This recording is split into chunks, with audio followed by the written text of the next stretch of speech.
I'll get it if I want it. Gotta make to myself a promise. I won't quit, keep going till I got it. I won't give up till I'm on top. Yo, no, I ain't the type to give up. If I do something, man, I do it till I get what I want. I turn a business out of nothing into something I love. I got a poker face, but honestly, I'm not one to bluff. I flip a switch, never miss, man, I always stay up. Don't let them see you, bitch, always have a plan to stay tough. This life ahead of you ain't easy, it was built to be rough. But that's what makes a personality, is tragedy, bruh.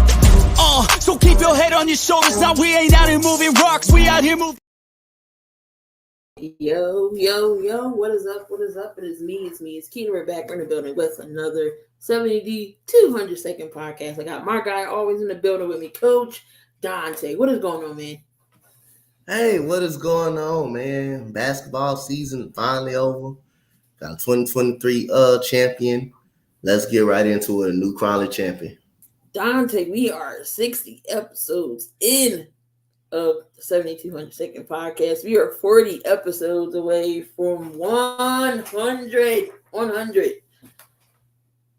So 7200 seconds has 60 shows so far. Donte's been with me since pretty much since the beginning. I don't know, I had one co-host in the past, but since he's been here, he's been rocking out. And we're gonna give y'all more than 60. We're gonna get y'all to 100. But getting down to the nitty-gritty of things, we have new NBA champions. The Denver Nuggets defeat the Miami Heat in a gentleman's sweep last night, and the final score was 94-89. Let me tell you, I went to sleep. I came back. I woke up in like the best time ever because I think there was like 6 minutes left in the fourth quarter. So I missed the whole second and third quarter. But 94-89. Jimmy Butler, I know he didn't have a really, really good shooting night last night. He did have 21 points, but he was 5 of 18, 2 for 5 from 3. Kevin Love had 3 points. Bam Adebayo, I know he was dominant early on in the beginning. He was 9 for 20. He had ended up with 20 points. Max Strus with 12 points. Then you get 10 from Caleb Martin. Kyle Lowry contributed with 12 off the bench. But the man of the hour, the MVP of the finals, Nikola Jokic, 28 points, 12 of 16, 16 points from Michael Porter Jr., 14 points from Jamal Murray. You got KCP, who contributed with 11 points, had that key steal in the latter minutes of the fourth quarter that I know Jimmy Buckets is probably playing in his mind right now. Bruce Brown, 10 points off the bench. Donte, talk about Game 5 of the finals. How was Denver able to get over this hump? Well, win their first game. First of all, I'd like to give a shout out to the Miami Heat. They definitely, they definitely fought hard. They definitely had one of the most memorable times coming to the NBA Finals. They beat the number 1 seeded Bucks. They went on to beat the New York Knicks, and they beat the number 2 seeded, Boston Celtics when they almost blew a 3-0 lead. But you got to give them credit. But the main thing, Denver was a better team. Denver was all the way the better team. You saw it in Game 3 and Game 4 when it came out. Basically, they were the better squad. I don't think Tyler Hero would have changed anything. I think the series would have went the same way, unless it probably would have extended the game probably or two. But other than that, you got to give credit. I mean, I know it was an ugly game last night, but Denver did whatever they needed to do. And Denver had a counterpunch to whatever, Miami tried. Miami tried the zone. Denver had a counterpunch for that. They tried to play them in man. They had the counterpunch for that. They tried to jump Jamal Murray. They had a counterpunch for that. At the end of the day, I mean, Jokic, made more plays than Jimmy Butler did. Jimmy Butler had a terrible ball game. I mean, but he did have the last 15 for the Miami Heat. He did have the last 15 for Miami Heat to pull them within one. So he did show up at the end of it, but it wasn't good enough. Bam Adebayo started hot, cooled off in the second half. But other than that, this all come down to it. Miami just wasn't good enough. They just wasn't good enough at all. They got to the finals with Jimmy Butler and Bam Adebayo alone. Just, I will reveal why I think they will be, what they are next year. But other than that, this all goes back to Denver. Michael Porter Jr., going to the rim, attacking the basket when the shot wasn't falling. KCP getting back on defense, stopping 2 layups in the fast break. Bruce Brown contribute. Hope they can bring him back. But like I say, Denver deserve all the credit. Coach Mike Malone deserved the credit. Denver was just the better team. You just got to give them credit. And Jokic is the best center in the league. I said it this morning. Jokic is the best center in the league. And I said it. He's better than Joel Embiid. Putting him over Joel Embiid officially. Jokic, is hard to stop him in the playoffs. It's just hard to stop him because he does everything else. Well. Jokic don't have to score to dictate a ball game. Jokic can be a playmaker. And he can still dictate the ball game. Jokic can still rebound the basketball well, and still, dictate a ball game. So other than that, Joel Embiid, what he relies on, scoring. That's easier to stop in a playoff situation. But just because Jokic can shoot, pass it, and be a playmaker, he's more effective in the playoffs. He can be more effective in the playoffs because he doesn't have to just dominate alone on scoring. And Jamal Murray, got to give him credit. He made the right play. They doubled him. He made the right play. Miami had a clear example. Jamal Murray is the most important player. We're not going to let him go off. But he did the right thing of being a willing passer. And that also helps because Nikola Jokic is another playmaker that can find guys on the cut, wide open in the corner. That matters. So, again, I think Jokic is the second best player in the league. I still will take Giannis as the best player in the NBA, but Jokic is officially the best center in the game. And just got to give him credit. And, again, Denver just was the better team this series. And most definitely. It could have been a sweep, but, Miami, got the best of Denver that game. Spo out coached Mike Malone, definitely. Went to the zone, had Jokic not make assists like he usually do. He had 41 points, but, he didn't spread the ball around like he usually does. It's hard to stop Jokic. It's very hard. I know in the early beginning, he had 2 fouls. Murray had 2 fouls. Jeff Green had 2 fouls. You had to bring old man DeAndre Jordan off the bench. But you know what? I can't say nothing about DeAndre Jordan no more. You know why? He got a dang on ring before Chris Paul. Before Joel Embiid. DJ got a ring before all of those guys. And DeAndre Jordan was on the Sixers. He was with the Lakers. So he finally has a ring.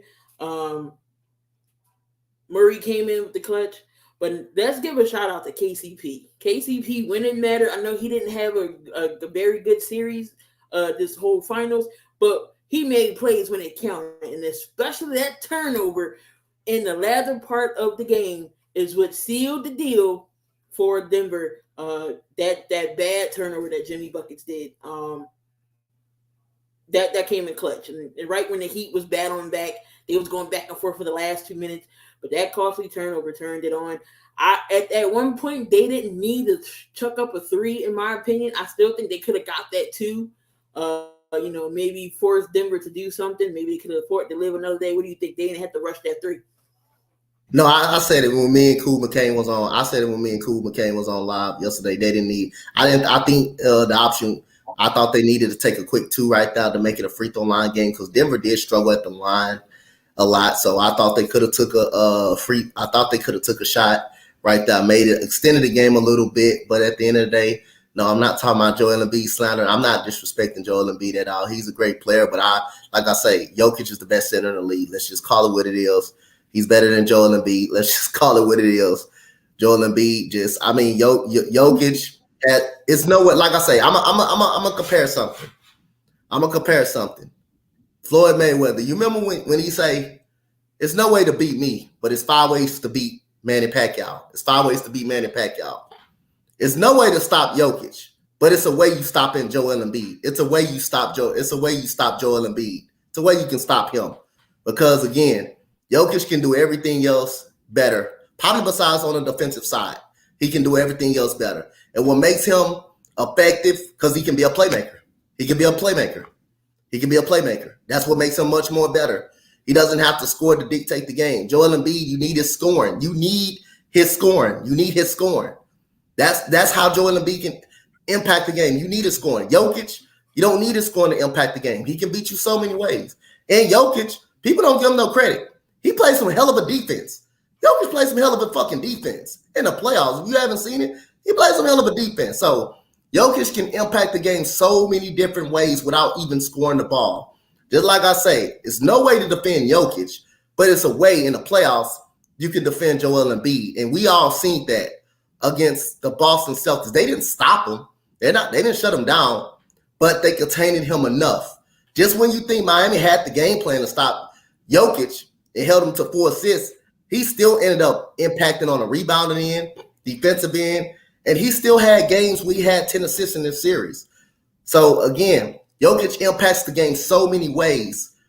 He doesn't need to be a dynamic scorer to even beat you. He can have a 10 point. He can have a 10 point. He can score 10 points. But guess what? He's gonna have 11 assists because he's gonna beat you so many ways. He's gonna find other guys, and other guys are cutting to the rim, and he's just finding. He's the quarterback of that offense. That just is what it is. So, no disrespect to Joel Embiid. I still think he's a top 5 player, but I just think Jokic is better at this point. Jokic actually can lead a break. You've seen it. He takes the rebound and he pushes it up the floor like a 7'3" point guard. We can all sit and say, well, Jokic is better than Embiid or Embiid is better than Jokic. But, at the end of the day, Jokic got the main goal that you play basketball for. He got that championship. Yeah, he got 2 MVPs. Joel got an MVP, but he's good in the regular season. When he gets in the playoffs, he chokes. And one thing about Jokic is he don't throw nobody under the bus either. If he loses the game, he's not throwing nobody under the bus. Me being a diehard Sixers fan, yeah, Joel, I said take notes. Yes, he need to take notes on how to be dominant in the playoffs. Yes, MVP, yes, you MVP the regular season. Go ahead. Again, I didn't see Jokic go through a double team and not elbow Kyle Lowry, and get and make a shot yesterday. When you seen Joel Embiid hesitate against a double team. So it is a way to contain Joel Embiid in the playoffs. It is a way you can do it. But it's no way you can contain Jokic because he's so good at everything else. He's so good doing everything else. And by him getting those 10 assists, that opens up his game a little bit more. And he gets more easier shots than Joel Embiid. He ain't just out there settling for 3-point shooting every single time.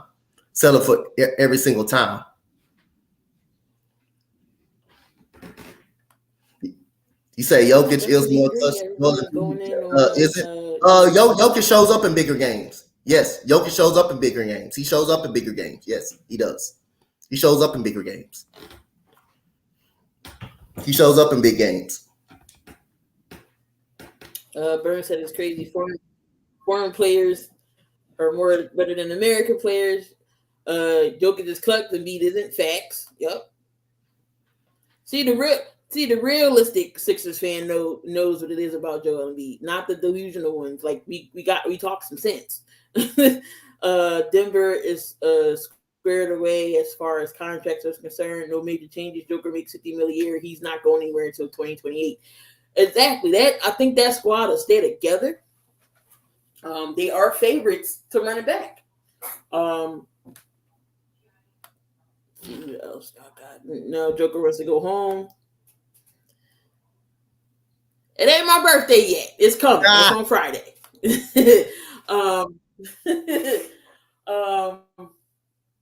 Yeah, Jokic want to go home. He was like, "When's the parade? Thursday? All right." At the end of the offseason, he goes back home and he comes back. He don't deal with none of this nonsense that's going on in the offseason. He goes to be with his family. He comes back. But what does now Miami have to do to get back to the postseason? I think they need one more guy. I think it's clear. They need one more guy. I think it's made clear they need one more guy. If you can Bam Adebayo as your second best player, it's not going to get it done when it matters the most. Jimmy Butler, again, kind of showed some signs of running up out of gas, but again, you got to credit that Denver Nuggets defense and how Aaron Gordon them guarded him too, and how they put stronger bodies. But I think it's clear they need one more piece. They need one more piece on the perimeter to get them back into the finals. Because, like I say, we're gonna touch on it in a minute, but at the end of the day, I think it's clear they need one more piece. I don't think they're too far off. I don't think they're far away from getting back to the NBA Finals. They need another score. So talk about Miami Heat. Was Jimmy tired? Like what? I know they just played, the Knicks series. Then they went Game 7 with Boston, and then you got to come back in here and play 5 games against Denver. Did Jimmy just run out of gas? Did Jimmy just run out of gas? I think when the series extended from Miami, when the series extended in Boston, I think that kind of played a factor in his fatigue moment because every shot is short. Every shot is short that he took, and every shot hits the back iron. But I also think Denver played some great defense on him with Aaron Gordon and Caldwell Pope and Caldwell Pope them and Bruce Brown. I think they also had different bodies and different lengths to slow him down. And Jimmy Butler also didn't have make the best of his opportunity when he did get his open shot. So other than that, I think that series from Boston played a part of why he's kind of fatigued a little bit. I was kind of fatigued, but again, gotta give Denver credit, man. They have 3 bodies, defensive guys they can throw at them. They can throw at them to make it more tough for them. So you got to give Denver the credit too. So Jeff had asked, do you like Jimmy taking the last shot? Yeah, I like Jimmy taking the last shot. He's the best player on the team. Yeah, I like him taking the last shot. He's the best player on the team, of course.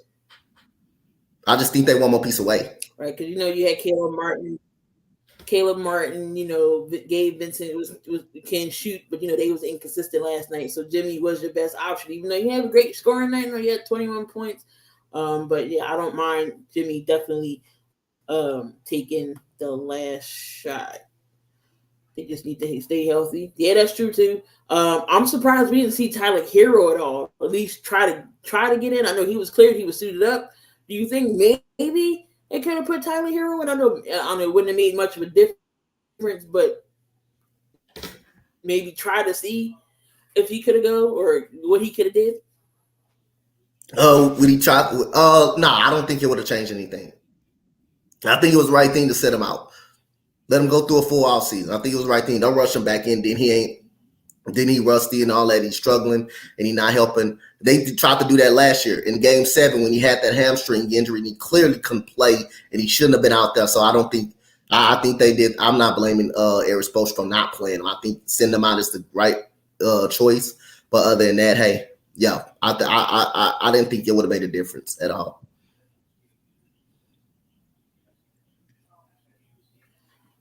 Heat need another surefire shooter. The man is the king of Taiwan. Dwight Howard. He did. Dwight Howard is loving over there in Taiwan. I'm gonna go back to Jeff's comment. He did force the 3, but nobody else for Miami wanted the ball. That's part of why Jimmy Butler turned the ball over. You see, if you go back and look at the play that Jimmy Butler turned the ball over, Matt Scrooge just sitting in the corner. Nobody else coming to the ball. And Jimmy Butler could have got 3 seconds just sitting in the lane. He was in the lane for about at least 6 seconds. So he should have got a 3-second violation. But you see Matt Scrooge right there in the corner just standing around. Nobody else wanted the ball. Nobody else actually wanted the ball and come to get the ball. So I'm not going to be mad at Jimmy Butler for forcing a shot. He's the best player. He's the best player. Yes, they should have got it. I say they should have got it to force him the free throws because Denver was horrible from the line all night. But nobody else wanted the ball down the stretch. Nobody else got the ball. So what you expect for Jimmy Butler to do? It is definitely true. Can you say, is Jimmy Butler a superstar or is he just a star? I think he's a star. But I think more of him. I think he wants someone that can take a load up off him. I think Jimmy Butler could be a star. I think he's a superstar in the playoffs, but I do think he's a star. He's an all-star guy. He's an all-star guy. He's not going to give you 30 points. He's not going to give you 30 points. He's not going to give you 30 points a night. He could do it, but he's not going to give you 30 points a night every single night in the regular season. He's going to give you 20 points. He's going to give you 22 points. He's going to be an all-star, and he's going to play you. He's going to play great defense. He's going to play great defense. That's just who Jimmy Butler is. And in the playoffs, his game is going to elevate. His game is going to elevate in the playoffs. But I think, like I say, Miami one more piece away on the perimeter. They one more piece away. Jimmy Butler is not in his DNA to be taking 20 shots. That's not him. That's just not who he is. He's going to always give you 20 points. This man 7 times averaged 20 points in the regular season. 7 times averaged 20 points in the regular season. Yeah, they are a star away, and I'm crazy to see what Pat Riley and the Heat do in this offseason. Everybody saying Dame to Miami. I've heard Chris Paul to Miami. So we'll definitely see what's going to happen with Miami. Burn thinks nobody wants to come to Miami. Everybody else went to small markets. Let Burn always like that when they lose. Burn always like that when they lose. I tell Burn doing something like this. Went to the Suns, and then don't underestimate Pat Riley, what he can do. I'm telling you what he can do.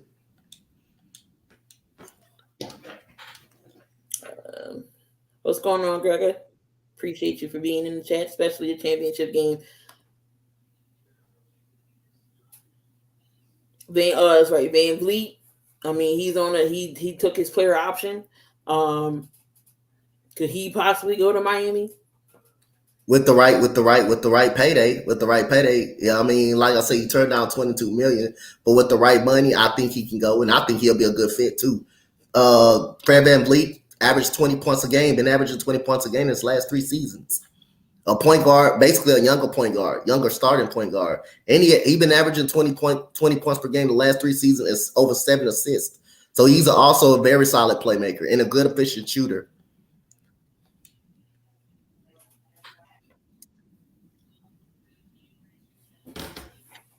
Yeah, so it's not say rumors to the Sixers, but Nick Nurse, he did credit his latter part of his game last year to Nick Nurse. So we'll see if he be back with Nick Nurse as a Sixer. We don't know. We don't know. This offseason is going to be crazy to see what's going on. Next Thursday, it is the NBA draft. So we all see what goes down. If anybody's calling for that number 3 pick from Portland, does Dame leave? Dame's too loyal. I don't know. I know he's just tired of the organization not putting pieces around him, but you are loyal to your team. You're not going to win. He's not going to win in Portland, sadly to say. But what was the most impressive part of this Nuggets title run? The most impressive part, man, What was most impressive about the title run? How everybody underestimated the Nuggets in the playoffs. Like, I understand that, and it's rightfully so. I mean, you're not sold on one in the playoffs, but everybody knew once they get Jamal Murray back, even I knew once they get Jamal Murray back and Michael Porter Jr., this team is destined to going for a run. The last time them guys played together, they were in the Western Conference Finals. The last time they played together, the last time they actually played together. I mean, they got hurt. They got one of them. I think one of them went down against Phoenix the very next year in the second round. But this team is scary, and they're going to be put together they still together for another 2 or 3 years. So, like I say, again, their bench is deep. But like I say, man, they had a great season. They had a great season, and they capped it off in the playoffs. And like I say, Jokic was the quarterback. He was the leader of that team. I know you're going to say, oh, Jamal Murray. What about Jamal Murray? Yes, Jamal Murray was a big part of the team. Jokic still leads the team in assists. He still leads the team in scoring, still leads the team in rebounding, on the rebounding edge. He's the quarterback of that offense. When Jokic is going,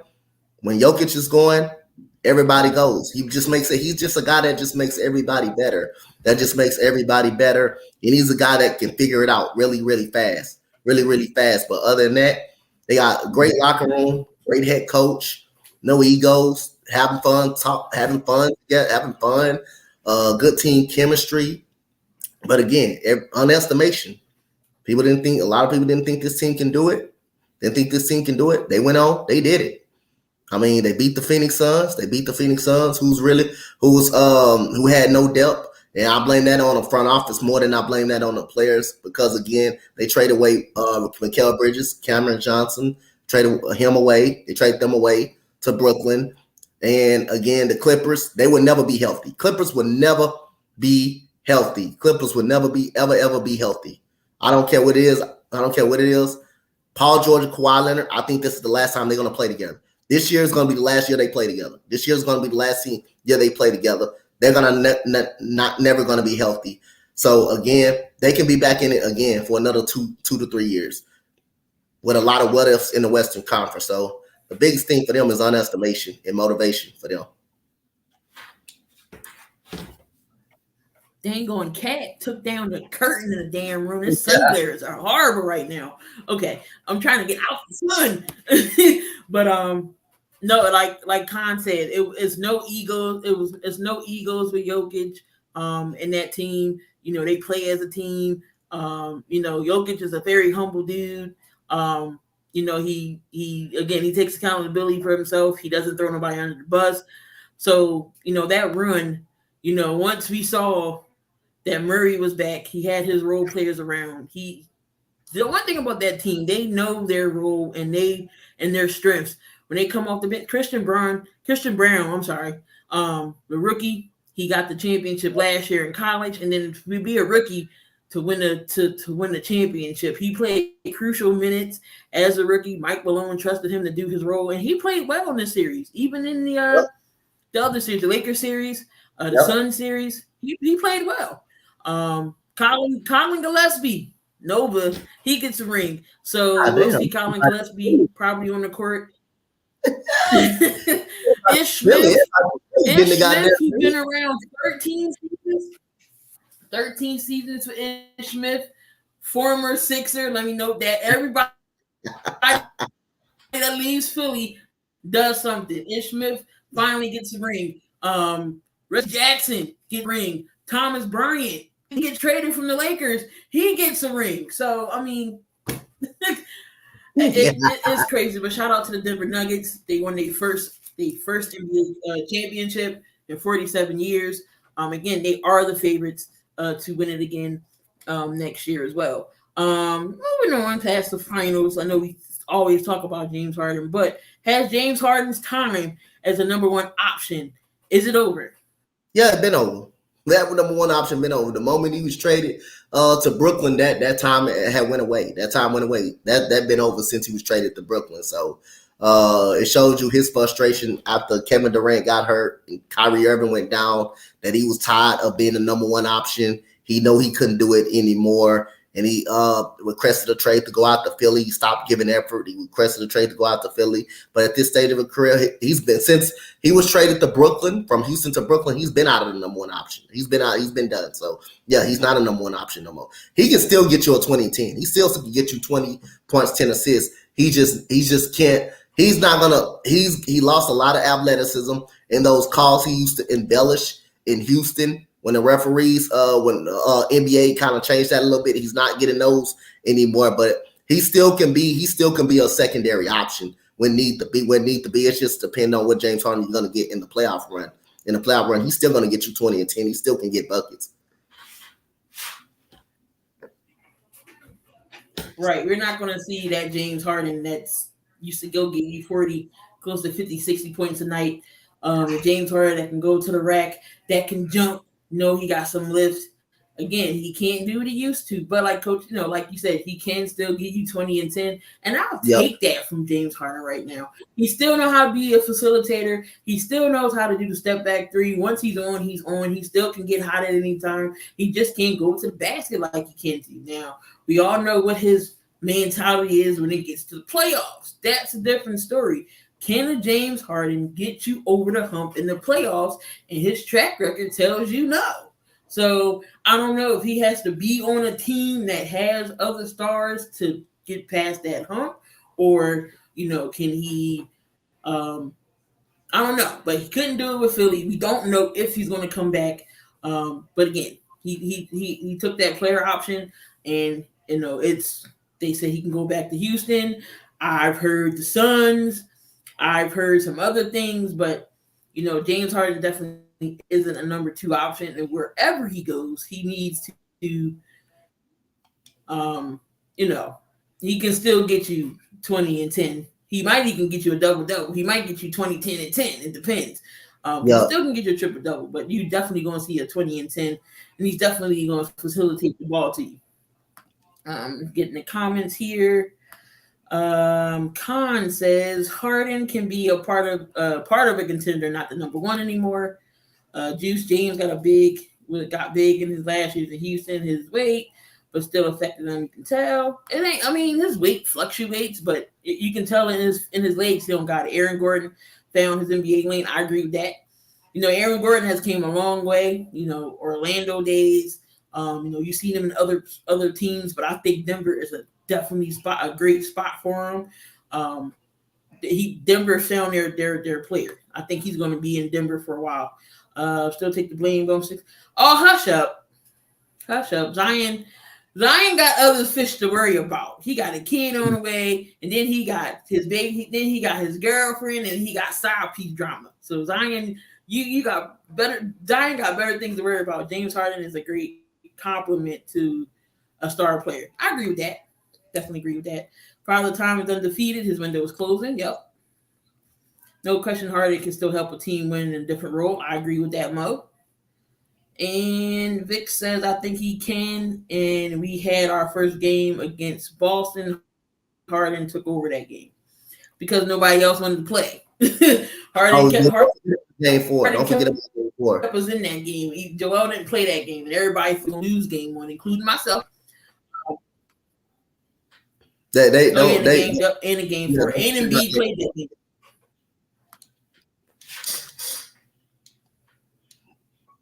That's some age.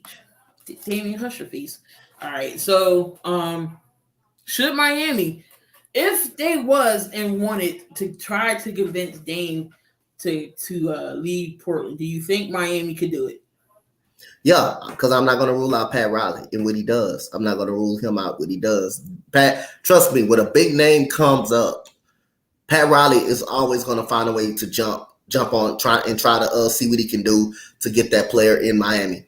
You see what he tried to do with Kevin Durant. He tried to get him there. It just didn't fall his way. So don't sleep on Pat Riley. He could get it done. He can definitely get it done. He can definitely entice and influence some players to come play over there. He got a good culture over there. Don't be surprised, man. Don't be surprised. I'm telling you, he can get it done. Yes. Pat Riley is that great of executive. He's that great of a coach. He won championships as a coach and as an executive, man. So don't rule out Pat Riley in no big time deal of getting another player or a star over there. He will find a way to get that done if he wanted, if he wants you. Juice, your Pelicans are not a bad team. I mean, you got CJ McCullough, you got BI when he's healthy. If Zion can come back fully, committed and not get injury prone, I can see the Pelicans, in that top 8, possibly make it to the playoffs. But as of right now, we don't know what Zion can do. He's never on the court. We don't know his potential. Me personally, I don't think New Orleans should have gave him a max. Maybe they should have explored the options a little bit. But he got to work for that money. He got to work for that contract now. We got to see what Zion Williamson can do in this up and coming season. Can he stay on the damn court? That's the problem. That's the issue. Maybe if he lose some weight a little bit, drop some of that weight, he'll definitely be fine. But until then, we don't know what Zion can do. He ain't lying about that. So that's your NBA. A little bit of NBA right now. Zion needs to work. Yeah, post game. Yep. Coach, you got your list?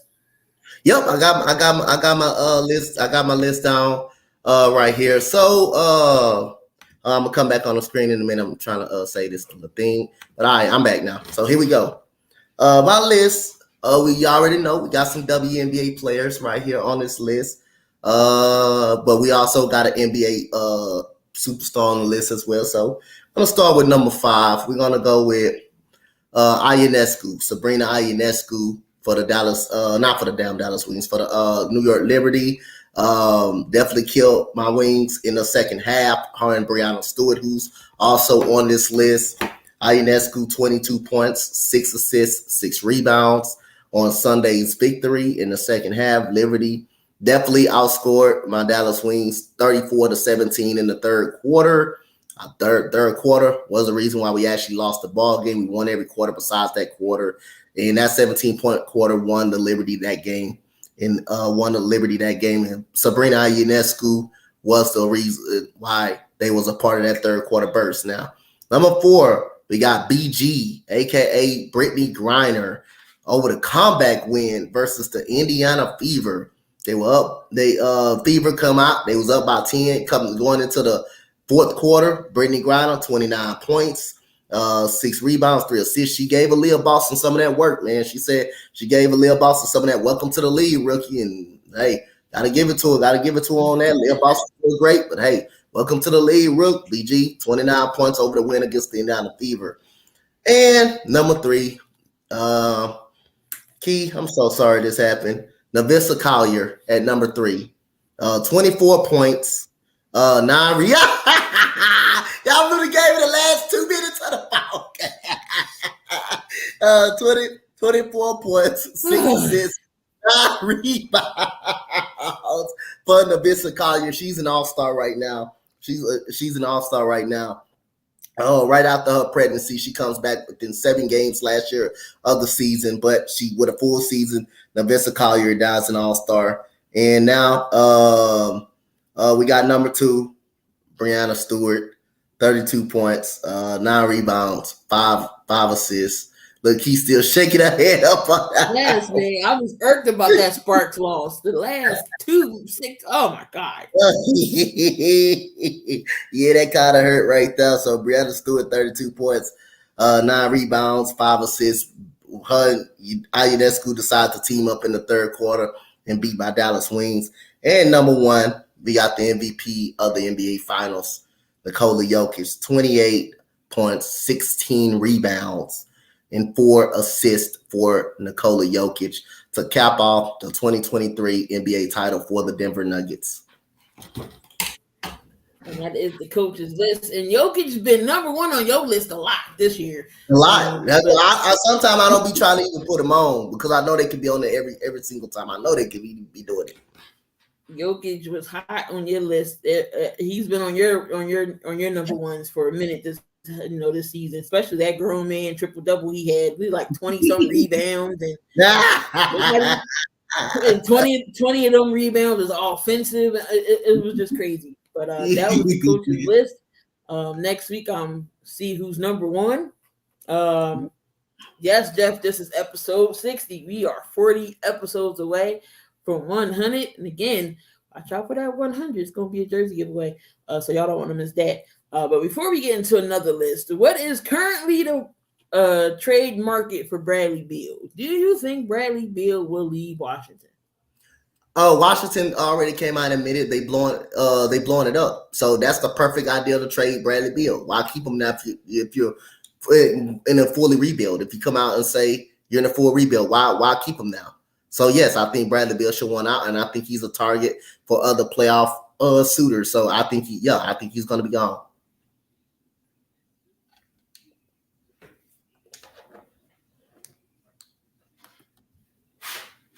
Yeah, we talked about Tobias Harris in a second. We talked briefly about that on Sunday at Queens of the Court when it actually happened, Damian. Brittany Griner, the whole team, they get chartered flights. But if it's not back-to-back games or during the playoffs, they don't get the chartered flight. So, they had their team. Of course, you had some YouTuber that was, trying to heckle and talk smack on Brittany Griner. He got physical with the security. It was just a mess. But we're not going to get into that. Did y'all talk about Fred? Yep. Talked about Fred. Yeah, talking about he could be a good asset to the Miami Heat. He could be a definitely fit for Miami. Never know. He might, if Daryl Morey pulls this off, he might come back to this. He might come with the Sixers because of Nick Nurse. But we don't know. So we got our top 5 2024 contenders. And let me see if I can get this to work. My computer wants to be civil today. All right, so we are going to do Coach's top 5 contenders in 2024. Coach, talk about, hold on, your list. I got to take this off. Yeah. Give me a second. I forgot we had this on. Give me a second here. It's not, my computer wants to be restarted. There we go. So y'all see Talk about your top 5 contenders in 2024. Y'all see my top 5 list right now. So number 1, I got the Denver Nuggets. I think they the cream of the crop in the Western Conference. Western Conference got if you go down on Western Conference, they got so many what ifs. They got so many what ifs. The Lakers, they got which is they number 4 on this list. I will get to them. But again, you got so many what ifs. Minnesota, not even good. They're not a good team.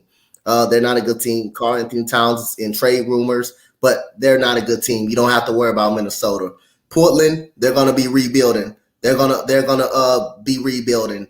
The Clippers, they would never ever be healthy. They would never be healthy with Paul George and Kawhi Leonard together. If they were together, they'll be a borderline up on this list. The Warriors.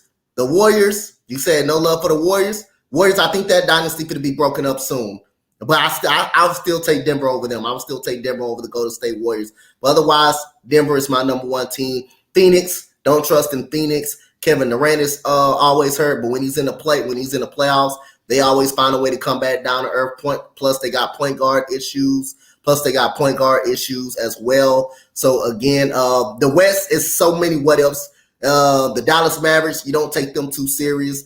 They traded away all their depth. They even tanked for the number 10 pick in the draft, and it kind of backfired a little bit up on them. So the West is stronger than the East, but they still kind of like a little what else. Boston, I still think they're a title contender in the East because I don't think the Eastern Conference is really that good. I really don't think. I just think it's 3, possibly 3 good teams in the Eastern Conference. Are you serious? Is Philadelphia a championship contender? We already know they're not a championship contender. Is Cleveland a championship contender? No, they're not a championship contender. Is New York a championship contender? No, they're not a championship contender at all. So at the end of the day, the bottom of the East, it's not really good. The Bulls, they're not good at all. They got even DeMar DeRozan and Zach LaVine, and they still a play-in tournament team. They're still not as good. They got issues as well. Toronto, rebuilding team. That team won't be together. So the bottom of the East is way down. Now it comes to Milwaukee. It depends on what they do with Chris Middleton. And Brook Lopez. It depends on what they do with them. If they re-sign them back, they still the cream of the crop. With Giannis, they're going to attract players to Milwaukee. I got faith in the Milwaukee Bucks. They're my 3rd. Now the Lakers.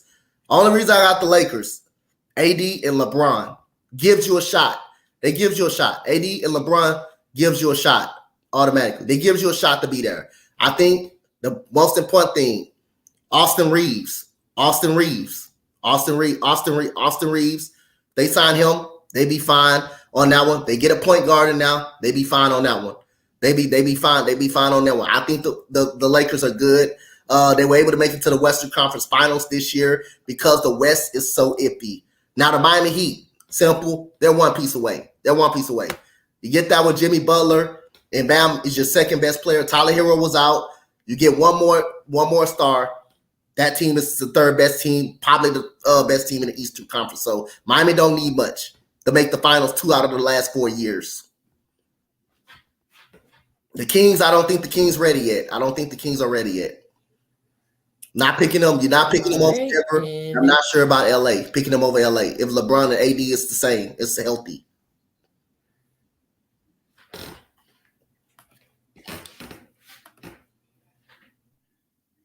All right, so that was Coach's list. Hold up, gotta put mine up here. Me and Coach were similar, but I had one team that he didn't have up there. Boston gets too much credit, but they can get to the Eastern Conference Finals and beat the Sixers. They can do that. They can get to the Eastern Conference Finals and get to the finals. But this is championship contender, though. This is contenders. They get there. That's the problem. They get there. They find a way to get there. All right. So we're going to go from 5 to 1. As y'all can see my list here, very similar in Coach's list, but I got one team that that on my list that he didn't have. And I'm going to say the Lakers at number 5, only because, like you said, again, AD and LeBron does give you an option. Will they bring back Kuchimera? Schroeder?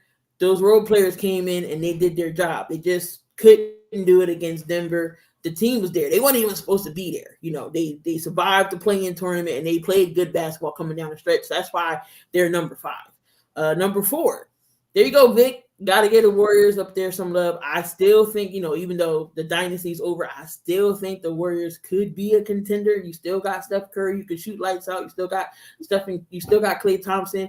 If Jordan Poole can get out of things, you know, in that slump, he can still be effective. Draymond Green, don't know if Draymond's going to come back. Still got Looney. You know, what can these other role players do now that was on the bench? May have to step up. A Kuminga, a DiVincenzo. We don't know, but I'm still not counting out the Warriors. Number 3, I got Boston here. Of course, you know, Boston definitely can get you to the finals or even to the Eastern Conference Finals because the East is weak right now, in my opinion. But Boston's definitely is a contender. Milwaukee, I can't count out Milwaukee. That series just didn't go their way. They was the number 1 seed in the East. They just got beat by Miami. And then of course the reigning champs right now are favorites to win at number 1. So of course you're gonna put Denver at number 1. But the Sixers, I'm not counting them as a playoff team. They're just definitely not contenders. You know, New York is possible. Josh Hart, he's in free agency, so New York still maybe is going to need another star. What are you going to do with Julius Randle? The Heat, I didn't have the Heat on my list. It's obvious, but we all know they can be contenders too. They just one piece away. Who else? Cleveland, Brooklyn, definitely not. So the East is up for grabs. The West is too much. The Kings, okay, yeah, they got to the playoffs. Can they do this again? Can they make it to the playoffs again? I'm not going to value one good season. I'm not going to value just one good season. I'm not going to value that over the Kings. Just because the Sixers got Nick Nurse, I don't know how much it will change. I don't know how much that will change. Because it's always the damn coach every year. That's just what it is. Con cracks me up because you can't say Hoochie Mara, so he says Hoochie Mama should come back to the Lakers. But the West, Memphis, not with the whole John Morant situation. Utah, nah. Minnesota, no. Cat's going to possibly be on the move. So, towards the later down in the list, that 4 through 6 in the West, it could be up for grabs. Dallas, the Kings, that 4 through 6 could be up for grabs in the play-in, can be up for grabs. Can we see an OKC maybe get past the play-in? We don't know. We don't know. And the East is definitely up for grabs. So that is my top 5: Denver, Milwaukee, Boston, the Warriors, and the Lakers. Again, me and Coach had pretty much the same team except one. He had the Heat. I had the Warriors. So that's how great minds do think alike on some things. So that is your NBA. The draft is next Thursday. You already know Wemby's going to go number 1. Who you think is going 2 and 3? I think Brandon Miller going 2, and I think Scoot Henderson going 3. I think by Portland drafting another guard, I think and having Anthony Simons, they got a decision to make. And I think Damian Lillard, we know we keep saying he's loyal, but this may be the year that he gets up out of Portland. And I think Scoop Henderson, drafting Scoop Henderson, but there's also a rumor that he could drop 2 in the draft. And if he drops, I prefer Houston to get him. But anyway it goes, I'm in love with Amen Thompson and Scoot Henderson, and I'm definitely in love with Brandon Miller. So any one of those guys, I'm jumping up and down on because I think they help our team instantly. And plus, Coach Ime Udoka, I trust him to make the right decisions. And we've seen him get to the NBA Finals with the Boston Celtics, and he's going to change his organization around. But other than that, I think 2 and 3 is Brandon Miller and Scoop Henderson, easily. So he says y'all can't put the Kings on the list for one season, but y'all got Denver on the list. Yeah, they're the champs, but who did they face to win the champs? Like, they really didn't face nobody, in my opinion. Who, Denver didn't face nobody? They was number one all season. They was was number one. They was number one season all year long. They lost 4 games in the playoffs. 4. So you trying to say Miami wasn't that good as an AC? They wasn't good in the regular season. They wasn't good in the regular season. They were actually the hottest team in the playoffs. What the hell are you talking about? They made the Western Conference. They lost in the first round. Yet last year wasn't even Jokic's fault. The year before last, they lost in the second round. In the bubble, they went to the Western Conference Finals. What are you talking about? It's not hard to go to a championship, go to an NBA Finals. Your Bulls, just because your Bulls didn't get there and your Bulls is ass, just because they're ass, don't mean the Denver Nuggets didn't play nobody. Yes, they played somebody. They played the hottest team in the damn playoffs. That's what they did, and they beat them. Give credit where credit due. Stop all that damn hating, saying they ain't beat nobody. Miami or somebody. They were the hottest team in the playoffs. They beat Milwaukee. No, Damian had Miami. They beat the hell out the Bulls. Damian had Miami winning. His reasoning was because Denver never went to the championship. They can't win it. I was like, are you kidding me?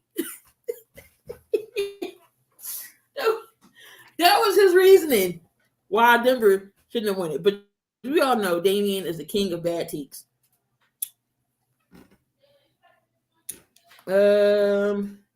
Scoring 3 and 4 is crucial. Miami did the damn thing. Respect Miami. Of course, Miami, they was just tired. Like we all say, they just one piece away, possibly get over that hump. What the fuck is one game? What the fuck one game have to do with them not being good? Just them getting out and beating Milwaukee and just beating Boston and beating the New York Knicks, who everybody said they were talented. What the fuck that have to do with it? Because of winning one game? Because of Denver just that better than they were. They just finally ran into a team that actually had them out talented and better than they were.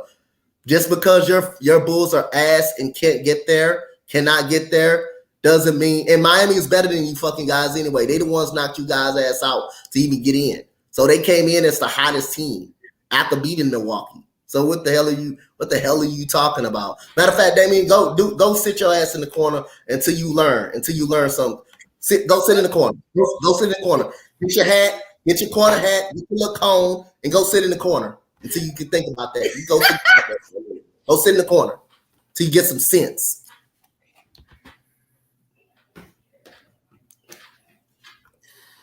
And there was Coach putting Damian in the kitty corner. I ain't gonna stand for all this damn buffoonery. I'm not gonna do it. I'm not gonna do that. I'm not gonna stand for no buffoonery. I'm not gonna do it. Put him in the kitty corner.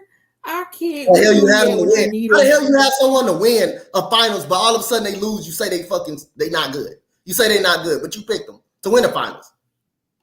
Logic don't make sense. Don't make sense. Come back when you have some sense. Oh man, but let's switch gears and go over to the NFL since it's officially NFL season. We had mini camps and everything underway, but the number one thing that's on the list right now, Sean McDermott is very concerned that Stephon Diggs has not been to mandatory minicamp. Troubles over there in Buffalo.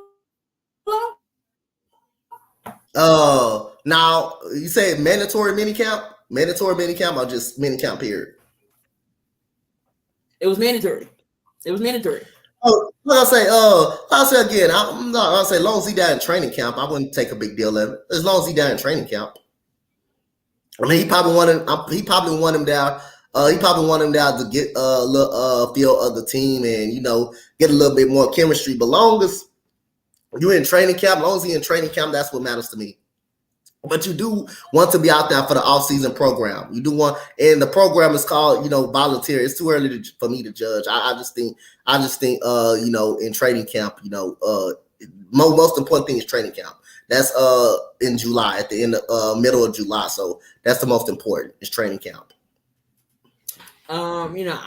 Maybe there's a reasoning. We don't know what the reasoning is, but we all seen how disgruntled and how unhappy he was when Buffalo was in the playoffs and they lost that playoff game. We seen, things wasn't clicking, but he came out and said we're good. But are they really good? Only the story will tell. We don't know. Adrian Amos, 1-year deal to the Jets. They're looking like the Green Bay Packers in New York over there, Donte. What you think about Amos? Amos is good. That's a good pickup. That's a good pickup. I'm surprised he was still out there on the free agent block. That's a good pickup. Definitely a leader in that secondary. Definitely a thumper at that safety position. So that's a hell of a pickup by the New York Jets to improve their secondary to what they already have. And ladies and gentlemen, Damian is not banned from the channel. He is just timeout. He is just in timeout till he get himself. He always get timed out and come back in. I'm not gonna time him out. I'm not gonna ban him because he's always supporting us no matter what we do. He's always coming to support. So yeah, he's not banned from the chat. He's just in timeout till he get himself together, till he come in with some sense. No, that's one thing about Damian. He has his outrageous takes. Sometimes they make sense, sometimes they don't. But one time, Damian has always been loyal to us since day one. So, of course, we joke around and stuff. It's all love with Damian. We don't take him seriously. So y'all shouldn't either. I know we've talked about Saquon Barkley a lot, but is it possible? Do you think he actually sit out? No, I don't think he'll sit out through a season. I don't think he'll be on Le'Veon Bell. I think he comes back in training camp. I think he sits out a little bit during training camp, but I think he gets to his senses and I think he comes back. Yes, I don't think he'll sit out a full season. I don't think he's crazy. Unless you're crazy like Le'Veon Bell. I don't think he sits out full time. But I do think it's a chance he sits out during training, a little bit during training camp. He sits out at that time, but he's not going to for a football season. I don't think he'll sit out at that time. Didn't I call Nuggets in 5? Yes, you did, sir. Open the door for myself. Did not call Nuggets in 5. Yes, you did. Yes, you did, sir.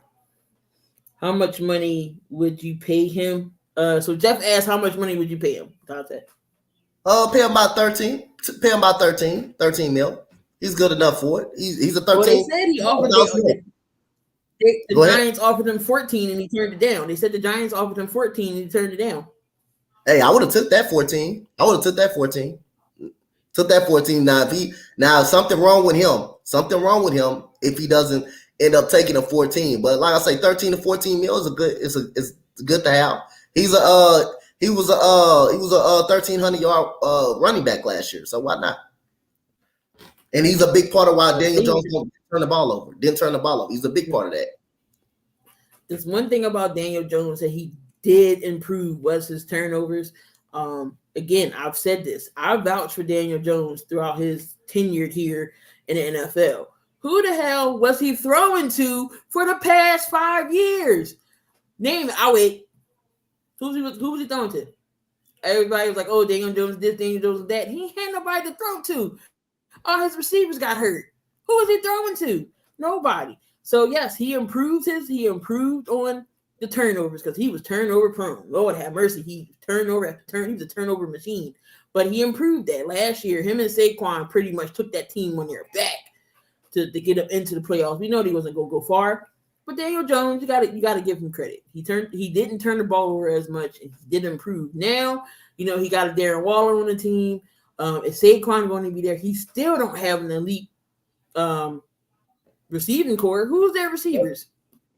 Yep. They still don't have an elite receiving core. So who's he throwing to?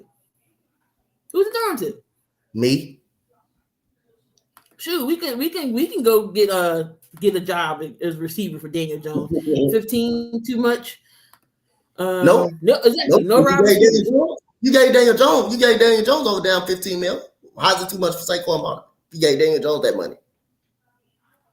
All right, so we're going to finish up our record predictions today. We had the NFC, we had the South and West that was left. So we're going to start the NFC South. Here we go, Juice. This is your division. We got the Saints, Tampa Bay, Atlanta, and the Panthers. Who's winning this division? Donte, you go first. New Orleans Saints, 10-7. New Orleans Saints, 10-7. Think they win this division. Think they're good enough to win the division. They got the quarterback now, Derek Carr. Chris Olave is really good, 1,000-yard wide receiver. Michael Thomas rejuvenated. And again, they got a solid running game. They got a great running game. But again, hey, 10-7 for the New Orleans Saints. But again, I think the Carolina Panthers in second. I think the Carolina Panthers, I think they win 8 games this year, 8-9. I'm really high on the Carolina Panthers. I think their defense is pretty solid. So I got 89 for Carolina. 7-10 for the Tampa Bay Buccaneers. And I'm still not sold on the Atlanta Falcons. I think Atlanta Falcons will go 6-11. Your team don't fucking win. Your team don't fucking win. That's not if you're in a playing tournament, your team don't win. Your team don't win. So I already know my team wasn't going to be good. And guess what? My team still wasn't good, but you lose to my squad. You get blown out by my squad. You get blown out by my squad in your own building. So we already know my team wasn't going to be good. Ain't no pressure on me. Ain't no pressure on the Rock. We already knew that. But there was a lot of pressure on Chicago, who has 3 game scores and can't even make can't even make it to a playoff series. Can't even make a playoff series. What are you talking about? So that's not winning. That's not winning games. Chicago needs to worry about regular season and not always being in the damn playing tournament. You're in a playing tournament. You're in a playing tournament with 2 stars. You're in a playing tournament with 2 stars. Come on, bro. And a 20-point per game score and a 15-point per game score. Vucevic. You're in a playing tournament with three borderline all stars. Come on, bro. Make it make sense. Make it make sense. All right. So you said Carolina's winning the division. I mean, I the Saints, right? Yeah. 10-7. Yes, man. Saints were 7-10 last year. Some of their receivers were down. No Michael Thomas. Jarvis Landry went over there. Didn't see him, so he was just stealing the check. But you got Chris Olave, who's one of the top rookies in my opinion. 1,000-yard receiver for his first time. Now you get Michael Thomas back. Then they upgrade and get Derek Carr, who everybody wanted Derek Carr out of Raider Nation. And Raider Nation got their wish. Derek Carr went somewhere. I think this is a big key upgrade for New Orleans. Derek Carr got some weapons around him. He got Kamara. They got Jamal Williams as well. In case something happens to Kamara, I don't know what's going on with his case. Is he going to be found guilty? But that 1-2 tandem right there is going to be great. You still got the Swiss Army knife and Taysom Hill. You don't know where the hell he going to line up. Tight end, wide receiver, running back, put him at safety. He a punt returner. We don't know what's going to happen with the Swiss Army knives, but every team needs a Taysom Hill on their team. Taysom Hill. So, and their defense isn't that bad. The Saints defense is still legit. Cameron Jordan, Lattimore, they still is a good defense. So I'm going to also go 10-7 that they're winning this division as well. I think Carolina will be number 2. Tampa Bay is going to be last in the division. Don't know what's going to be. Baker Mayfield, Kyle Trask season. You still got Mike Evans, who is a 1,000-yard receiver with any quarterback that he has. And then I'm going to go Atlanta to be number 3. So the Saints will take the South. We will see the Saints in the playoffs again. Derek Carr should have a better time over there. And the line is a little bit better than Raiders' line was. So the Saints upgraded and got Derek Carr, who everybody shits on Derek Carr so much. Derek Carr is a hell of a receiver. With the game on the line in 2 minutes, I'm taking Drew Brees. I'm taking Derek Carr to get you a win because he's done it before in the past. In the fourth quarter, he can get you that win. So we're on the same page there when it comes to the Saints. I mean, like I say, y'all stay tuned. The Rockets is coming soon, though. Next 2 to 3 years, the Rockets will be good with Ime Udoka. But other than that, Derek Carr outside of Devontae Adams, his weapons wasn't even on the field. Hunter Renfrow is not even on the field. Darren Waller quit on the team. So what weapons did he have? What weapons did he have outside of Devontae Adams and Josh Jacobs? Josh Jacobs was literally got A.T. Perry. I forgot. Damn. Outside of that, Derek Carr really didn't have any weapons outside of that. Darren Waller didn't even play a full season. You had Hunter Winthrop was hurt the whole year. So outside of that, did he really have weapons outside of Devontae Adams? No, he did not. No, he really did not. He did not. Oh, he better not say 12-5 for the damn Bucks. I know he's smoking that good Chicago. He had the same record that I had. He actually had the same record that I actually had. That I actually had for the Saints, but that's blasphemous saying they're gonna Green, Jabari Smith-Porter, and Ime Udoka is going to coach. Please. Hey, I'm gonna call out. I want to take some time to call out somebody because I haven't seen them in a long goddamn time, but I see him over there in what you call a stream. Cool. Let me tell you something, sir.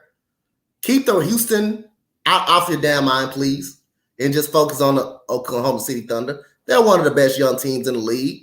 The moment I question Cool about Keontae George, he has not been to my chat since. He's not been to my chat since. The moment I question him about that, he's been running for me. Keep Houston out your mouth, please, if you don't know what you're talking about. Everybody's saying the Houston Rockets don't know what they're doing. That's in the fucking past. It's about this year. It's about this year. We got the right coach. If we didn't know what we were doing, we wouldn't have hired Ime Udoka. We didn't know what we was doing. We wouldn't have got Ime Udoka, the best coach out there, the best coach that was literally on the street. Coach, what did I say? I said if Doc Rivers get fired, who did I want for the Sixers? Ime Udoka. Yup, and damn it, he went to y'all. So when we didn't know what we were doing, we wouldn't have hired him. We wouldn't have hired him if we didn't actually know what we was doing. And we got $60 million in cap space. So we got the most money in cap space. So come now, 2 to 3 years, the Rockets would be okay. They would be fine. They would be fine. 2 to 3 years, they'll be fine. Of course, I'm looking for it. Well, of course, yeah, Chet Holmgren return. Of course, we all want to see Chet Holmgren, see what he can do. He missed that with his foot. So the Thunder is a good team to look out for, especially when Holmgren comes back. So that's definitely going to be something to watch for. Awesome. That was an awesome hire. That was the one. Hey, when I'm talking about the whole Rockets Nation went crazy on Twitter about that hire. I mean, they went hell of a crazy. It was like a gift from joy. It was like a gift from joy. It was like Jesus came back down to the earth when he got hired. But yeah, so let's go to the NFC West. We got the 49ers, we got Seattle, the Rams, and the Cardinals. Who is winning that division? Ooh, man, that's tough because I'm in a tailspin between Seattle and 49ers. You know what? I'm in a tailspin. I ain't gonna lie. The only question for me is Geno Smith. If he can put that if he can put the same season that he can put up last year, I could pick the Seattle Seahawks. But I'm gonna go for the Niners because I trust them more, and they have done it.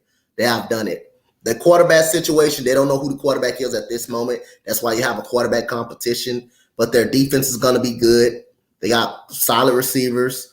If Elijah Mitchell can stay healthy, he can be a nice little competitive piece to run the ball. I got the 49ers as least winning. I got the 49ers at least 11-6 on the season. I got the Seattle Seahawks 10-7. If Gino, I'm only putting them 10-7, but that's a wild card spot. They get in a wild card. That's a wild card spot. I think the Lions and the Seahawks is going to be my wild card team. I think I got them both with the same record of 10-7. I think Minnesota wins the NFC North division. I still think Minnesota has the same team. Only thing they did, they replaced pretty much. They got rid of Dalvin Cook. They got Alexander Madison, who's more explosive at this point. And then they replaced Adam Thielen. They replaced Adam Thielen with Jordan Addison, with somebody younger. The roster's still the same. They got better at the secondary. They got better in the secondary with Byron Murphy. Byron Murphy is a hell of a player. So the only thing they did, they got better in the secondary with Byron Murphy, but they replaced Jordan Addison with a younger. They replaced Adam Thielen with a younger Jordan Addison. That's the same roster. Same roster. Other than that, Kirk Cousins is a top 9. Carolina. Kirk Cousins is a top 10 quarterback in this league. The only thing he can't do is win a big game. That's it. Otherwise, he's a top 9 quarterback in this league. They're not gonna go deep in the playoffs. They're going to find a way to fail. But statistically, he's a top 9 quarterback in the league. He just can't win a big game. That's the problem. That's his only knock. He just cannot win a big game. He's going to put up all these numbers. He just cannot win a big game. But I got, other than that, I got Seattle with 10 wins. Who else is in that division? You got the Rams. In Arizona. Arizona is going to stink. Arizona is going to be one of the worst teams in the NFL.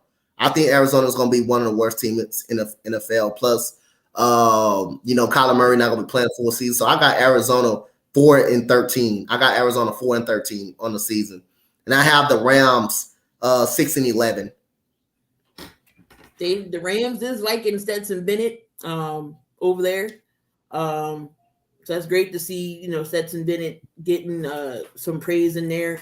Now, RC did say, what do y'all think about Jordan Love? We got to see what Jordan Love going to do in Green Bay. Who else was out there that they was liking? Sean Clifford, if Jordan Love don't pan out, they got Sean Clifford over there. Rams sold for Super Bowl.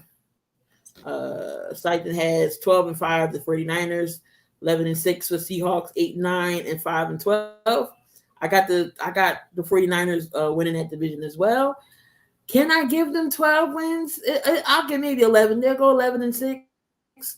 But they still win that division. Seahawks would be in second. Well, you know what? I got a comparison for Kirk Cousins. Kirk Cousins is the James Harden of basketball. He's going to put up these great regular season numbers as a quarterback, but never will get it done in the playoffs. That's just how Kirk Cousins is going to operate. He's good enough. He's a top 9 quarterback, top 8 borderline, but he's never going to be good enough to get it done. He's never going to be good enough to get it done in the playoffs. All right, so Damien has the Seahawks 12-5. He got the Niners winning 9 games. You right, and then he got Owen. You know what? Max Duggan has the grades to be able to steal the starting job from Herbert. Herbert is mid. I think we're not going to see Max Duggan a lot. What's Justin Herbert? You said Justin Herbert mid? Yeah. Hey, hold on, Drew. Say that one more time. Hey, say it one more time. He said Justin Herbert's mid. Comment that one more time. Comment that one more time. Comment that one more time in the chat. Oh, Juice. I need to make sure my eyes is good enough to see that. I want him to comment with that one more time. Oh, okay. So I'm gonna go ahead and time you out for that buffoonery on that one. I don't like that. What has Max Duggan done in the league? Max Duggan hasn't done the damn thing yet. But you put him over a top 4 quarterback. Got sent to the kitty corner. Kirk Cousins, Iguodala without going to the Warriors. I'm not gonna stand for buffoonery. Bro. You want to say Justin Herbert hasn't done anything in this league? He has broke all kinds of records in the league. Max Duggan hasn't played a game, and you said you hasn't played a game. He hasn't played a game yet. It doesn't make sense. It hasn't made sense. It doesn't make sense. He's broke all kind of records. To say he hasn't done nothing in the league. He's broke all kind of records. He has done something in the league. He's actually done something.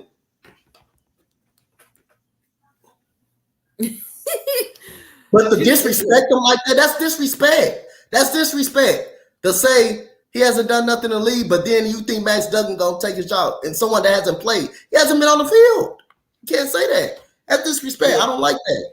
That's disrespect. We don't know when Max Duggan is going to see the field. As long as Justin Herbert is going to be number 1, he's going to be probably fighting for the number 2 spot on that roster. To say, we know what Max Duggan's done in college, but he's in the pros now. We don't know what he's going to say, what he's going to do. RC says favorite quarterback is Mahomes, but Herbert is nice. He's nice. That compliment I got. Everybody want to say, what have this quarterback done? What have they done? They haven't done nothing. They want to say Derek Carr haven't done nothing. He has done something in the league.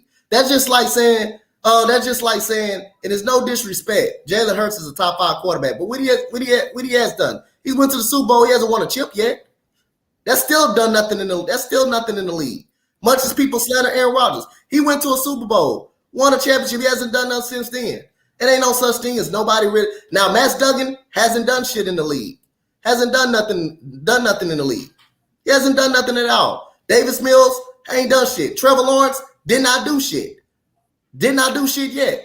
Yes, he went to the second round, but he hasn't done nothing. What has he done? What has he done? So you can say that about every quarterback that hasn't won a Super Bowl. They haven't done nothing. But I'm not going to use the logic. I'm not going to use that logic. Every quarterback, Jalen Hurts has done something. Justin Herbert has done something. Derek Carr has done something. Kirk Cousins has done something in this league. They just haven't won a championship. That's all they haven't done. Wow. You know it's bad when Damian is going after Juice.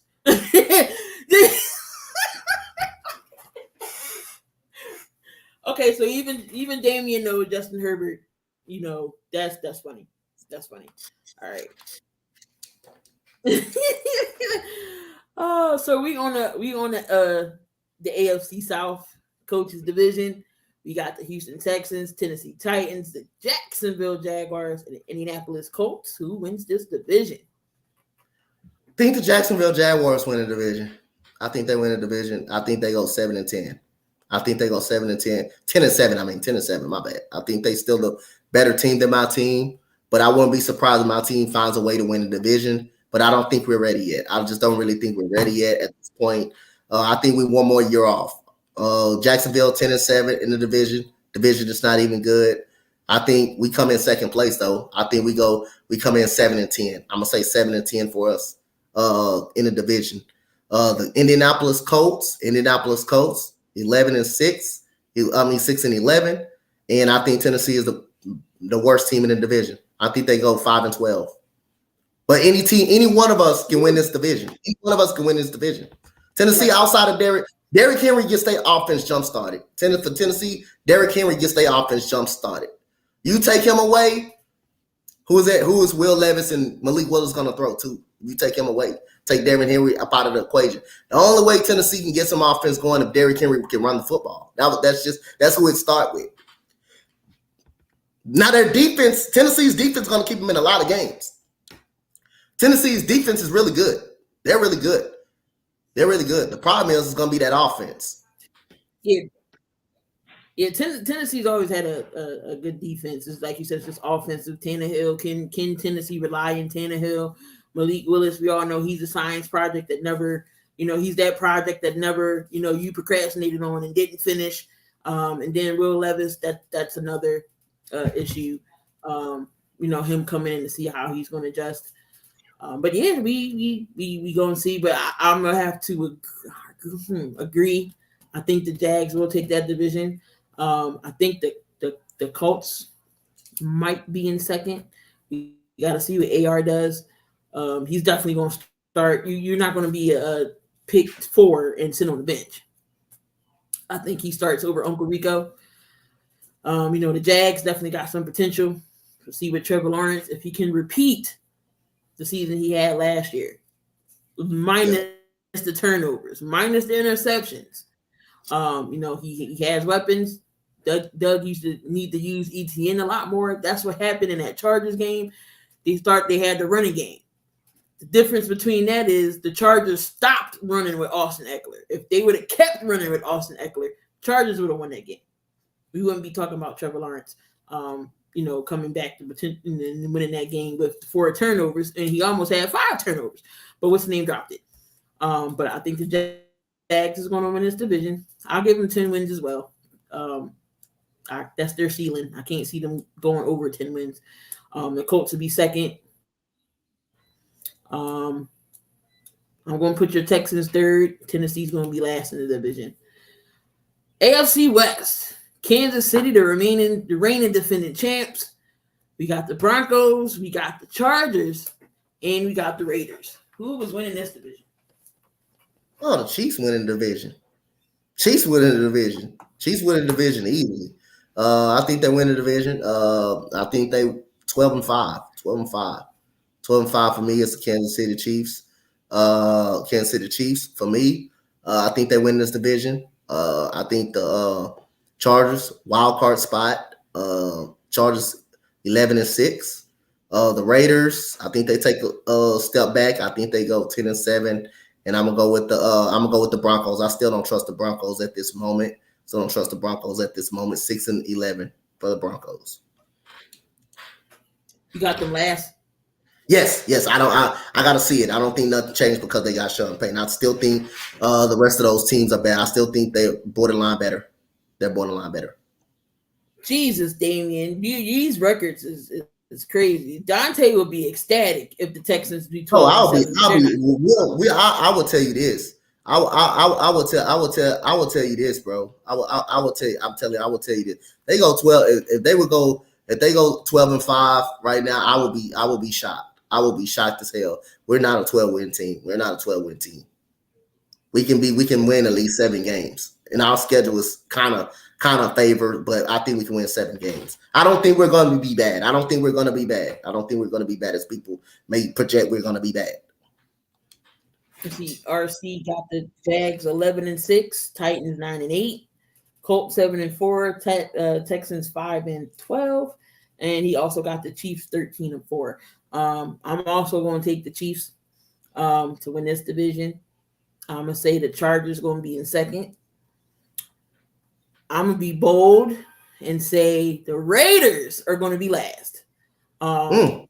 I got the Broncos being third, only because Sean Payton, Russell Wilson is going to be the Russell Wilson that we know that Russell Wilson can be.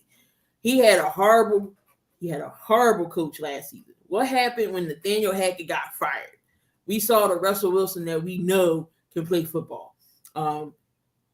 They went out and got Frank Clark on the defensive side. You know, they got Bradley Chubb went to Miami, so they went out and got them Frank Clark, who's going to help that defensive line out for Denver. But it's still going to be the Chiefs, and I got the Raiders being last. Garoppolo, I know he got Devontae Adams, you got Josh Jacobs, and that defense still is suspect as well. I don't think that they're going to win many games over there with Garoppolo. So I'm going to go bold prediction and say the Raiders are going to be last in that division. And the Broncos are going to move up to third. But I got the Chiefs winning that, and then I got the Chargers coming in second. Yep. So that is your record predictions. We did all of the NFL teams. That was the last 2. Might as well combine them. So I got here. I was looking at NFL.com, and I seen this list.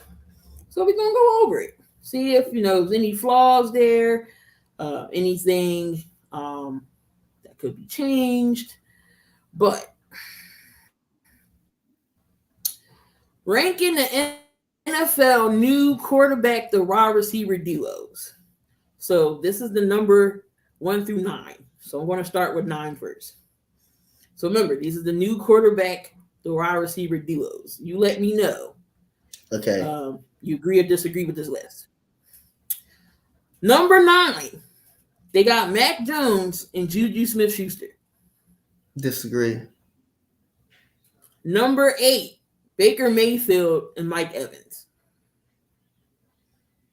Number 7, you got Dak Prescott and Brandon Cooks. Should be Dak Prescott and CeeDee Lamb. 6, you got Garoppolo and Devontae Adams. Justin Fields and DJ Moore at number 5. Yeah, I like that. Derek Carr and Chris Olave at 4. Too high. Trevor Lawrence, Calvin Ridley at 3. Calvin really got to play. You got Lamar Jackson and Odell at 2. And number 1 is Aaron Rodgers. Who swaps in and out? That whole list is a joke. Who would you take out? Who would you add? You take off everybody. You take off every goddamn body on that list. You don't got Josh Allen, Stephon Diggs. You don't got Josh Allen, Stephon Diggs on that list. Quarterback, wide receiver duo. You don't got Jalen Hurts or AJ Brown on the list. Man, you don't got I understand Devontae Adams and Jimmy Garoppolo, but Jimmy Garoppolo having some issues with his foot. Tua and Tyreek Hill not on the list. Disrespectful. Justin Herbert, Mike Williams, I will put them on the list. But other than that, just so disrespectful. That's disrespectful. And now you put Brandon Cooks. You got Dow. You got Brandon Cooks. You got Justin Jefferson, Justin Jefferson, and Kirk Cousins. They not on the list. I mean, this list, the better receiving quarterback duo is Justin Fields and DJ Moore. That should be the best. That should be the best thing on the list. That should be the best one on the list. Outside of everything I'm listening to, that should be the best one. Now, I do like Aaron Rodgers and Garrett Wilson. I ain't gonna lie, I do like that one. But I believe it's many more combinations out there that's kind of better. That's better. But you put Brandon Cooks and Dak Prescott, should put CeeDee Lamb in that. I agree with that. Which player you think improves this year? You got Dak, you got James Cook, Kyle Pitts. Who do you think improves? And somebody that I didn't name. Who do you think had a bad season last year is going to bounce back this year? I think I'm gonna go with Dak Prescott. I think he bounced back. Now adding Brandon Cooks over there. I think he bounced back, have a good season. I don't think it will be enough to get them out of the first round of the playoffs or win their playoff game. But I do think on that list right there, it'd be Dak Prescott. I believe it'd be Dak Prescott. Adding Brandon Cooks, someone that's going to help you as well. And adding also having Michael Gallup for the full season and CeeDee Lamb, who had a hell of a season. I think you're going to see the only thing about it, the running back situation. They got dudes fun over there, but I think that Prescott can have a bounce back year. I definitely do think he can. I'm going to say Kyle Pitts. I know he got hurt last season. He was almost at 1,000 yards as a rookie. 356 yards, injury riddled. Sophomore season ended with the knee injury in November. But, I do think Atlanta's in the right stepping stone. You got to see what Desmond Ridder can do. But they had a good offseason, Atlanta, getting some picks, getting some free agents to come in there, giving Desmond Ridder a target. Not only do they have Kyle Pitts, still got Drake London. They got Tyler Algier, who is 1,000-yard running back. Someone who said that the Falcons didn't have a running back. They had Algier. He's 1,000-yard running back. And they also had Cordell Patterson.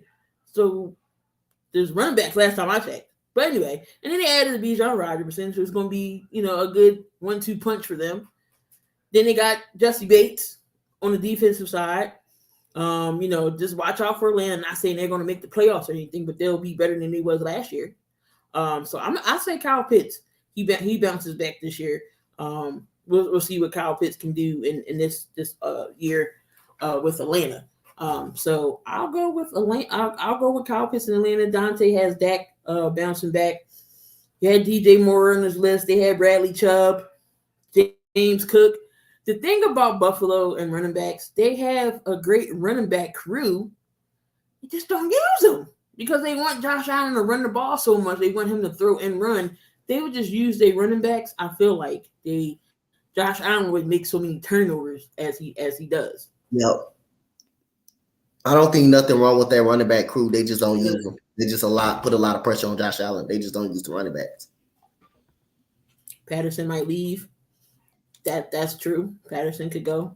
I know he was good on the special teams for them too. Yep. All right. So that is your NFL. Hold up. Oh, I got one more. All right. So we're going to rank these franchises most likely to win their first Super Bowl. Now, there's different tiers. So we got, what's the time here? All right. We got 6:30. All right, so we got we're gonna rank the franchises most likely to win their first Super Bowl. So we got on the cusp. This is meaning they're almost winning their first Super Bowl. The Bengals, the Bills, the Chargers. Do you agree with that on the cusp for them? The Bengals, I think the Bengals are more closer. Yeah, I think the Bengals are more closer. Close to being contenders, we got the Browns, the Lions, the Jags, and Vikings. Vikings running out of time. Lions, NFC not that great. NFC outside of the Eagles and 49. I would say the NFC pretty weak, so I'm gonna go Lions. And how long will it be? Meaning the Panthers, the Texans, Tennessee, Atlanta, and Arizona for them to get a championship. They in that last tier. But out of those 5, who do you think will get one first? Name the teams again. Panthers, Texans, Tennessee, Atlanta, Arizona.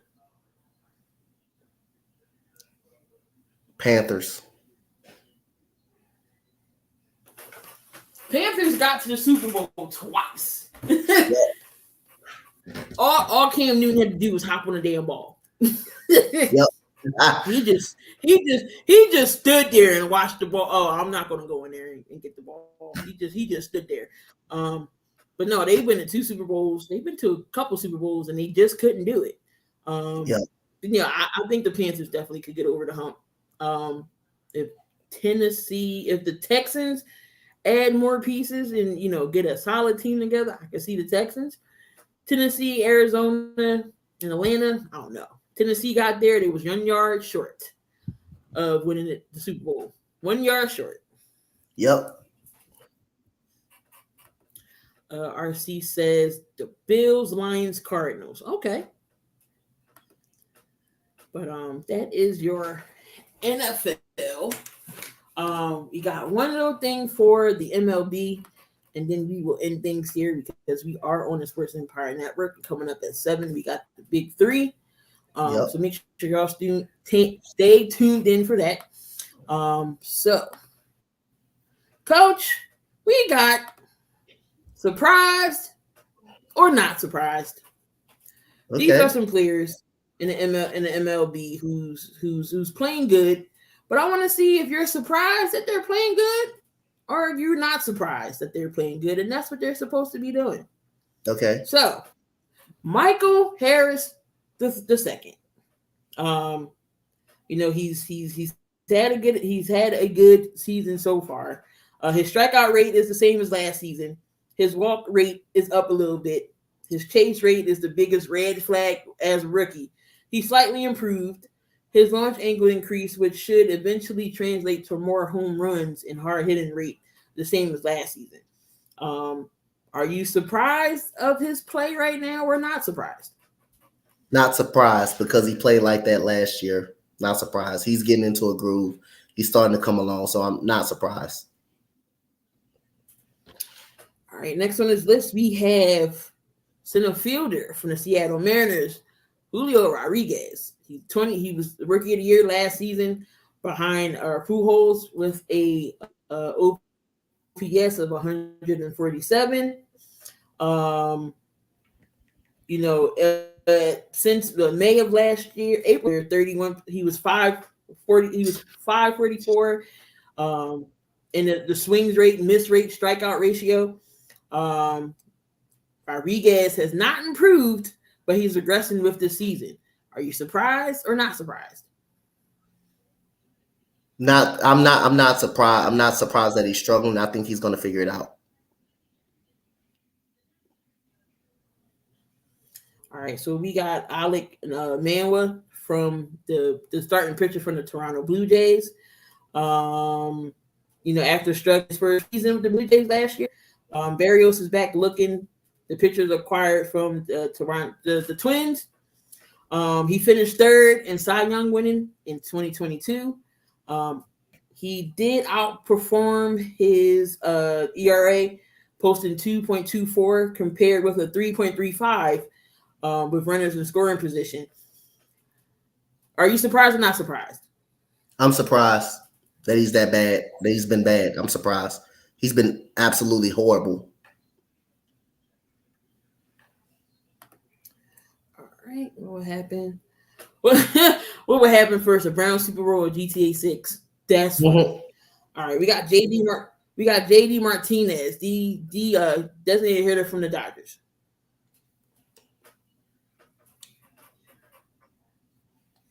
Let's see, he was maintaining. he's maintaining a 146 OPS at the age of 35, not hitting at that level in the last 5 seasons, and he's averaging 260 and a subpar 500 slugging. Moving forward is probably more realistic. Are you surprised or not surprised that JD Martinez is playing? I'm not surprised because he's not. I'm kind of surprised at the batting average, that he's hitting, but I'm not surprised at the home runs that he's been hit. He's been on a little home run streak, but his batting average is he's always used to keep that batting average around like 280, 290. So I'm surprised of the batting average, but not surprised of the home run. So because he's been hitting the home run ball a lot lately. You got Sean Murphy, catcher for the Atlanta Braves. His numbers are impressive. 93rd percentile is expected in batting average, 97th expected in slugging, 96. Barrel rate, MVP type results when factoring in the defense. Are you surprised or not surprised how Sean Murphy's been playing? Not surprised because he killed us. He used to kill us. JT Realmuto, one of the best quarterbacks in the game, in my opinion. He did hit for a cycle last night, but we lost to the damn Diamondbacks. God damn. Still him and Trey Turner have both been struggling. Kyle Schwarber, we all know Kyle Schwarber is a home run guy. He strikes out a lot. But yes, he has struggled in the last couple games. I mean, in some games, he has been struggling this season. Are you surprised or not surprised? I'm surprised, but I think he will come along. I'm surprised, but I think he'll come along. He'll be fine. Not concerned. Not concerned about JT Realmuto. Not concerned. Like after the All-Star break, you can have all kind of concerns, and like I say, kind of surprising. Good as Trey Turner is, now that's a surprise. He normally hits over 300 every single year, and to get that payday and come in and just strike out most of the time. And he'll have games here and there. He'll hit a home run here and there. But I'm definitely surprised at Trey Turner performance. But if they don't get this turned around by the All-Star break, it could get a little bit too late for him. And this will go down probably as one of the disappointing teams in the MLB. But so I'm gonna give them a break until after the All-Star break and see what they do.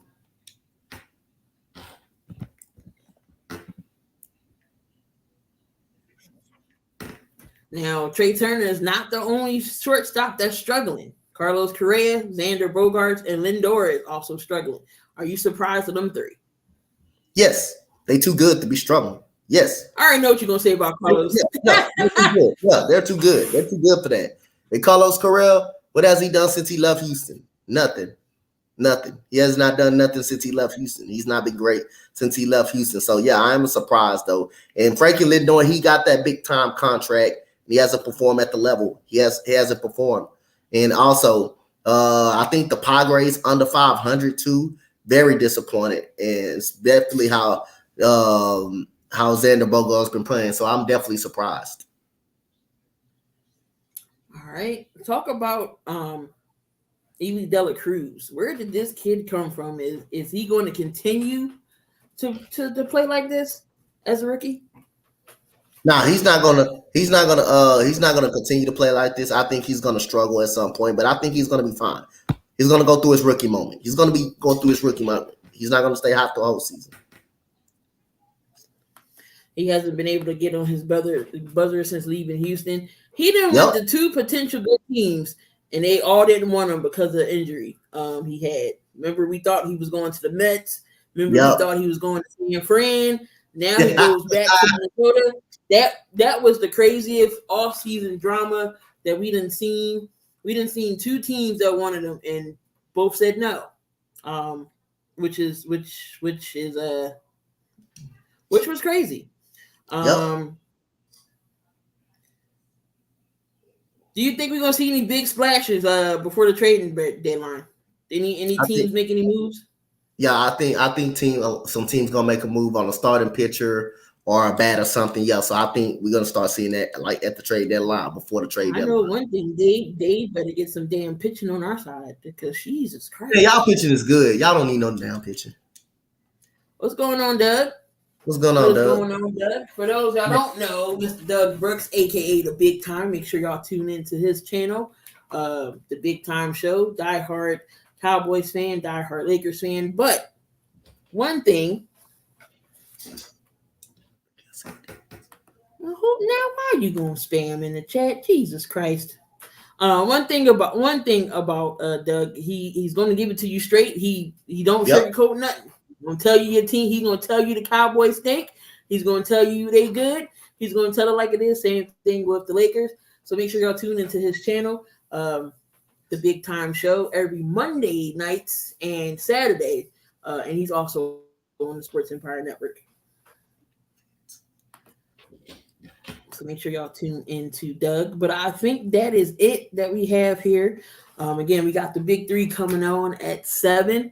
Again, we are 60 episodes in on a 7,200-second podcast. We got 40 more to go until that 100th episode. Again, we'll do something fun just like the 50th. Yep. Bring y'all on, talk about what y'all favorite memories was, favorite rant, because I know Coach had a bunch of them.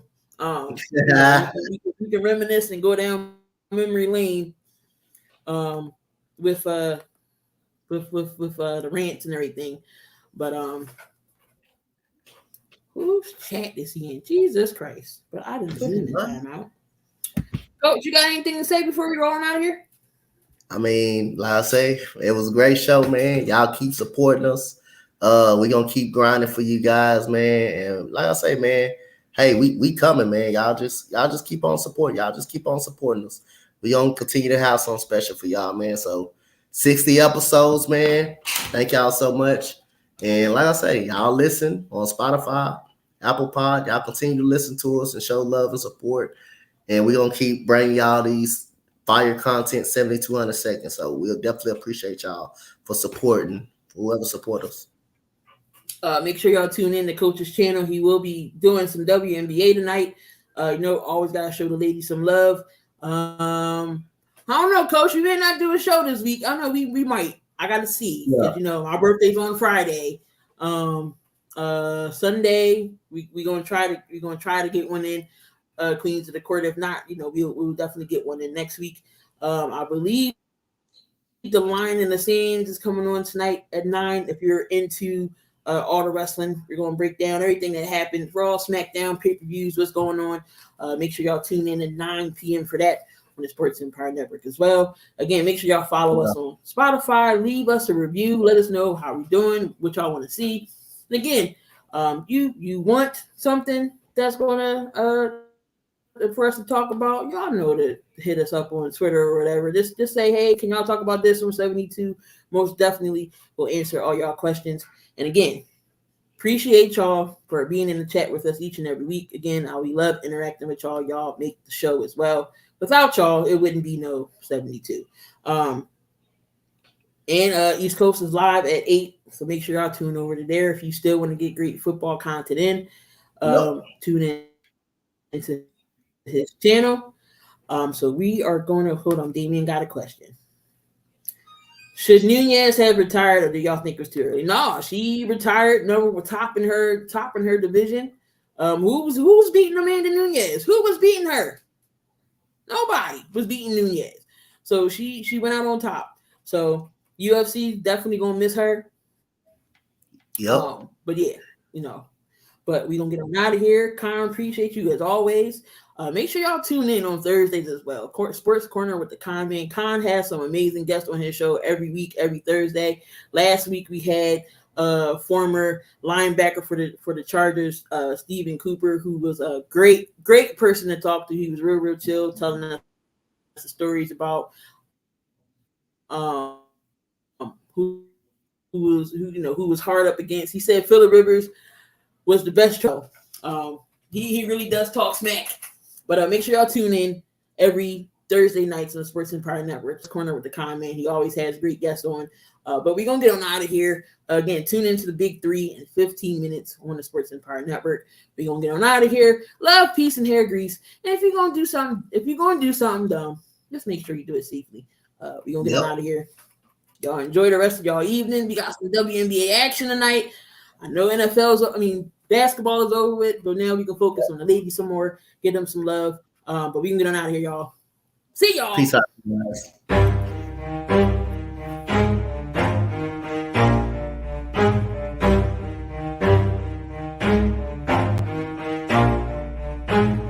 Never stop, I'll get it if I want it. Gotta make to myself a promise. I won't quit, keep going till I got it. I won't give up till I'm on top. Yo, yeah. no, I ain't the type to give up. If I do something, man, I do it till I get what I want. I turn a business out of nothing into something I love. I got a poker face, but honestly, I'm not one to bluff. I flip a switch, never miss, man, I always